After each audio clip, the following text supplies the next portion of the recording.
Hello. We wanted to come in here today to just basically talk to you guys about something that we get asked often, and many people have the question, will I get enough protein if I eat a plant-based whole food diet or a vegetarian diet or a vegan diet? So tonight we wanted to come in here and just talk to you guys a little bit about protein and what is it really? So Eugene is going to kind of give you guys a little bit of a breakdown of protein. What is protein? I mean, we get that question a lot. I mean, it's like here in America, we eat a very high protein diet. So even when you start talking about eating a cleaner diet, which is more fruits and vegetables, the question is asked, like Ayana just stated, are we getting enough protein? Well, protein is basically a makeup of about 20 to 22 amino acids, right? So we want to concentrate on the amino acids.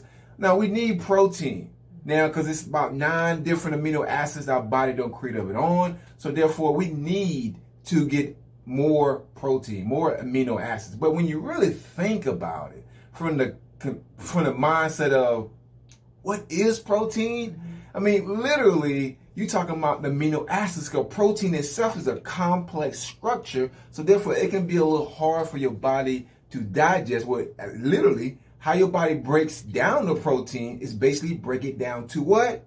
Amino acids. So guess what? Quality protein is something a lot of people talk about. I want to eat a complete protein, quality protein. Well, we say this a lot because to really get a quality protein or a complete protein, we want to get it with getting vitamin C, vitamin D, vitamin K, vitamin A, minerals like, magnesium, potassium, not just the complete source of protein. Because if you eat more of a variety of a whole food plant-based diet, you will get all of the essential amino acids. So protein. And that's also talking about the, quality versus quantity. Okay, eating, like Eugene said, a well-versed whole food plant-based diet, making sure you get your grains, your whole food grains in there, making sure you get your veggies in there, your fruits, your root vegetables. You're going to make sure that there's no way possible that you can be deficient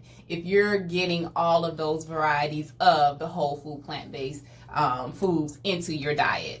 And basically, it's a balance. Like if you're eating more of a balanced whole food plant-based diet, instead of you're not eating the same type of vegetable every single day. Who does that anyway, right? But if you're eating, you're getting your brown rice, you're eating certain vegetables, certain fruits, certain things of that nature, you're going to get all your amino acids. Now, think about this, right? Because we like just getting people to think, right? And if you really look at the makeup of human milk, right? Because you would think, so this is a very hot topic. As much as we talk about protein, you would think that, to have a newborn baby and for a newborn baby to grow, that you really need protein to really grow from a newborn to, start walking and be able to functioning with the mind and think and to be able to get around life. Well, think about this. A human's mother's milk has less than 1% protein. Now let's look at some other animals that have a very high protein in their mother's milk. Let's say about lions, right? Lions' mother's milk have 30% protein. And when you think about it, a lion, some of these animals, they come out walking. I mean, literally, they growing like, they doubling their weight like almost like every week. A human, it takes 9 months, 10 months, over a year to actually start walking. So therefore, it gets you thinking, right? Do we need protein, but do we need the amount of protein that our society really talks about? Yeah, and I just remember hearing something from a doctor that was mentioning, he's never seen, a patient come in protein deficient. He was like, he has never seen that in his walk of practicing medicine, that he has never seen someone come in with a protein deficiency who is eating a calorie-rich diet or a substantial amount of calories. It's just not seen, not heard of. Not heard of at all. And when I get back, this is a big point here, because a lion, they consumes a lot of protein because of the rate of their growing. But when you think about it, they sleeps or be at rest for 16 to 20 hours a day.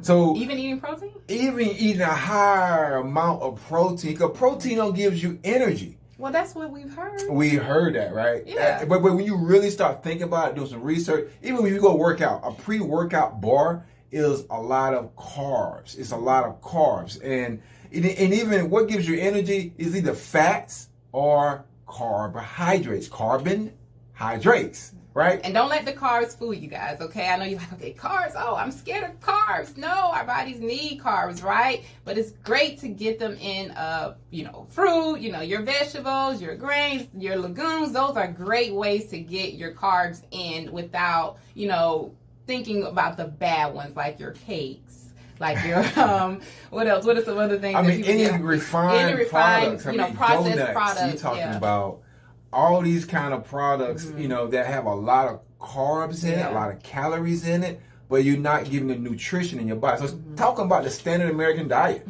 it's very high in the protein intake. Yeah. And we all need energy. People drinking coffee, people drinking a lot of energy drinks to get energy. Well, guess what? If we was to focus more on eating more of the energy source foods that has the energy, that has the nutrition, getting quality protein and fiber. And that's what we like talking about. It's not just concentrating on one ingredient. Because a lot of the sources that we say get your protein is only like protein. But how about not getting the variety of balance of nutrition and fiber? And when you look at the amount of people who is deficient in fiber, did you know that it's more than like 95% of Americans is deficient in fiber? But there's a way that you can get your fiber and your protein together. How can we make that happen? So eating your grains is very, very big. Making sure that you get your legumes in, which is your beans, your lentils, those type of things, your quinoa, brown rice. Those are great sources to get your protein in. But those are very condensed proteins as well. Now you can also get some diluted proteins in. And diluted, what do I mean by that? That it has a little bit more water content. But through eating your green leafy vegetables, yes, and your root vegetables. So a lot of times people think that, okay, because you're going vegetarian or vegan, especially if you're eating whole foods, that you're going to be deficient in protein. But there is a great way to get them in, guys. Eating your rice, eating your grains, eating your vegetables, eating your root vegetables, you're going to get the adequate amount, especially if you're eating a great variety of these things. You're going to get an adequate amount of protein into your diet, okay?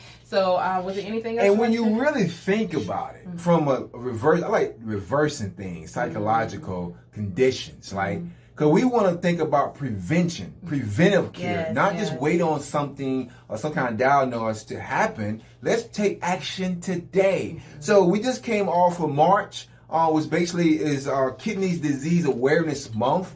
And anyone who have kidney disease, that's one of the things they tell you people to look out for.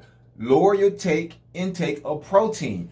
Anybody who got, cancer, you look at American Cancer Society Awareness website, they basically say lower your meat consumption, eat more of whole grains, whole foods such as fruits and vegetables, stay away from the processed food. So therefore, get your good sources of protein and you get all the variety of actual nutrition. So think preventive care. What can we do to actually to prevent certain conditions? And protein, do your body need protein? Yes. But where is the source are you getting your protein from? Absolutely. So we know a lot of times, bodybuilders, we hear it all the time from athletes and bodybuilders are those who are looking to gain more muscle. They're like, okay, well, if I eat a plant-based whole food diet, then am I going to be able to get my muscle in? What am I going to eat? Because I need my meat.